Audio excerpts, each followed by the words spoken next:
son dernier livre d'Icoado chez Bayard Presse, c'est ça, hein, Nathalie? Bonjour. Oui, bonjour Jacques. Alors, elle nous fait aujourd'hui, elle nous va nous parler de quoi, Nathalie? Bah, elle va peut-être nous parler, allez, de quoi elle va nous parler? Je ne sais pas, bah, Ben, laissons-la parler. des ados et des adultes qui n'aiment pas cuisiner et qui mangent beaucoup d'aliments ultra transformés. Alors ces aliments, ils ont envahi littéralement nos rayons. Et de quoi on parle déjà? Par exemple, des petits pains et brioches industrielles, des barres chocolatées, des biscuits apéritifs, des sodas, des boissons sucrées aromatisées, des nuggets, les soupes instantanées, les huiles hydrogénées, les plats cuisinés prêts à consommer, vous savez, qu'on a juste à réchauffer au micro-ondes, par exemple. Et tout ce qui contient souvent des conservateurs autres que le sel. Il y a aussi les céréales ultra transformées du matin pour le petit-déj. Et ben, en fait, il y Alors, a tout une ça, c'est pas étude, bon, alors. hein, Tout ça, c'est pas pardon. bon, alors. Ah bah, on y vient. Il y a une grosse étude avec 105 000 participants, donc c'est une étude française. C'est une étude d'observation. Ça veut dire qu'elle ne va pas pouvoir prouver le lien de cause à effet, mais elle observe. Et l'observation, elle est quand même inquiétante, puisque cette observation montre que le simple fait d'augmenter de 10% la proportion d'aliments ultra transformés, 10%, ça veut pas dire que vous ne mangez que ça veut dire que vous augmentez de 10% cette part d'aliments ultra transformés dans vos repas habituels, et ben ça augmente, c'est associé à une augmentation de 12% du risque de développer un cancer, et notamment 11% pour le cancer du sein. Donc c'est quand même assez gênant. Même si on ne peut pas prouver en l'état le lien de cause à effet, il y a quand même aussi des arguments pour dire que ça pourrait être lié, c'est pas la première étude qui montre ça.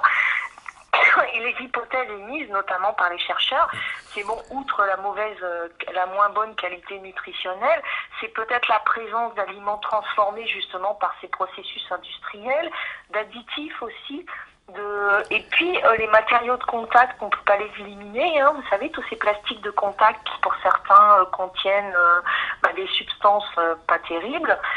Tout ça en fait ça pose débat.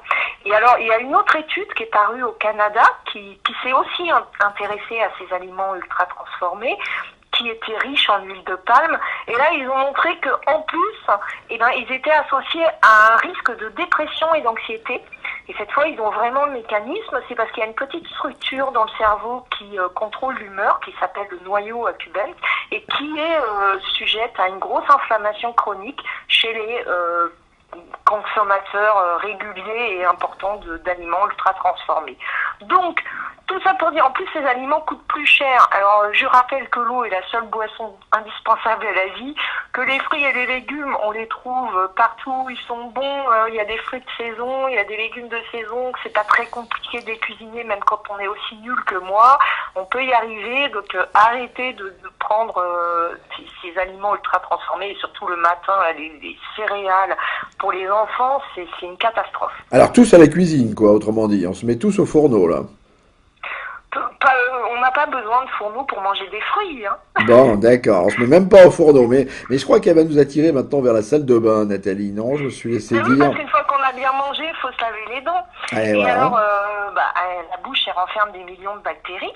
Il y en a qui sont d'ailleurs très utiles puisqu'elles jouent un rôle dans la préparation de nos aliments avant la digestion. Le problème, c'est qu'elles colonisent aussi notre brosse à dents. Et dans celles qui se plaisent dans ce milieu humide et qui prolifère, il n'y a pas que les bonnes bactéries. D'abord, on estime qu'il y en a en moyenne 10 millions sur une brosse à dents. Et il y a aussi des bactéries pas terribles parce qu'elles viennent pas tous de notre bouche. Pourquoi? Parce que ça vous est forcément arrivé, même à vous, Jacques, peut-être de faire tomber votre brosse à dents par terre dans la salle de bain. Et pour ceux qui ont les essais dans la salle de bain et qui ont la mauvaise manie de tirer la chasse sans fermer la cuvette, il faut savoir qu'il y a des projections de bactéries intestinales qui se retrouvent sur notre sol. Ouh là là. Donc, Je vous crains imaginez ce le qu'on trouve pire. dans la Je brosse crains à le dents. pire. on imagine ce qu'on peut trouver dans la brosse à dents, puis comme par hasard, évidemment, c'est toujours celle-là qui prolifère bien. Alors, qu'est-ce qu'on va faire? Je vais pas rentrer dans les détails peu ragoûtants à cette heure de la matinée, mais une brosse à dents, ben, en fait, faut bien la rincer à l'eau chaude, s'assurer qu'il n'y ait plus de petits débris alimentaires ou de dentifrice dans les poils. On va la faire sécher à l'air libre, jamais enfermée dans un plastique où ça va macérer. Et surtout, le soir, on trouve maintenant dans le commerce, et alors vraiment j'en ai vu à 7 euros, donc c'est vraiment pas très cher comme investissement, des petits stérilisateurs d'UV pour brosse à dents. On en trouve partout, dans les pharmacies, les supermarchés, un peu partout. Et en fait, on met la brosse à dents dedans, à peu près sèche, et on fait un cycle d'UV. C'est très simple, on appuie sur un bouton, c'est à la portée de tout le monde, et ça enlève quasi 100% des micro-organismes, et en particulier de ceux qui sont pas très ragoûtants et dont on n'a pas besoin dans la bouche. Et après, on remet sa brosse à dents, voilà, on est tranquille. Et enfin, une brosse à dents, ça se change au minimum tous les 3 mois, mais bien avant, si les poils ils font plus leur boulot parce qu'ils sont trop usés, rabattus, etc. Alors, on a vu la cuisine, on a vu la salle de bain, et maintenant vous nous emmenez où, Nathalie, alors? Et là, en fait, puisqu'on était un peu à l'arrivée du printemps, vous savez, Jacques, il y a toujours beaucoup de petites amourettes qui se créent, surtout chez les jeunes, etc. Mais je voulais pousser un petit coup de gueule contre ceux qui, quand l'histoire est finie, larguent un peu le copain ou la copine de façon vraiment lamentable. Un Le SMS SMS ou ils ne disent rien ou autre. Et il faut quand même savoir qu'un chagrin d'amour, ça peut vraiment briser le cœur et simuler un infarctus. Et il y a même 1% de personnes qui vont en mourir. Donc on ne rigole pas avec ça. Je trouve, on a aimé une personne, même si on a une histoire qui ne continue plus avec, la moindre des corrections, c'est quand même de lui dire déjà de face à face, de le dire gentiment et pas d'enfoncer la personne et que ça se passe bien, quoi. Voilà, parce que en fait, qu'est-ce qui se passe? Ça a été décrit au Japon. Ils appellent ça la cardiomyopathie de Takotsubo. Et c'est une paralysie brutale d'une grande partie du cœur qui est liée au stress, en fait, à la décharge d'hormones du stress, la décharge massive à l'annonce de la perte de l'élu de son cœur, ou évidemment ça peut le faire aussi à l'occasion d'un décès. Et alors le cœur est comme dans l'incapacité de bien travailler, il est ralenti d'à peu près 30%. Cependant, la plupart du temps, il n'y a pas de lésion véritable comme dans l'infarctus, et on va aller vers le rétablissement total se faisant sous un mois. Donc, rassurez-nous quand même, une peine d'amour n'est pas mortelle, alors.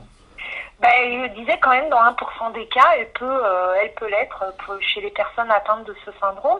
Et alors je lance un message aux garçons. Quand même, il faut savoir que cette pathologie touche 9 femmes pour un homme. Et voilà, ça y est. Quand vous stoppez une histoire avec une copine, prenez un minimum de précautions. Voilà, on n'est plus la Saint-Valentin, on est le lendemain, mais le surlendemain, excusez-moi pour les dates, mais je tiens à le dire. Bon, eh ben écoutez, grâce au docteur Nathalie Shapiro, nous savons comment faire une rupture d'amour, nous savons comment brosser les dents et nous savons comment faire notre cuisine. Je crois que le programme est complet pour ce mois-ci. Merci Nathalie, et nous rappelons que vous êtes l'auteur de Dico Ado chez Bayard Presse, et donc vous êtes un très bon coach pour notre santé et notre bien-être, et nous vous retrouverons le mois prochain. Merci beaucoup, docteur Shapiro. Jacques. Au revoir. Au revoir.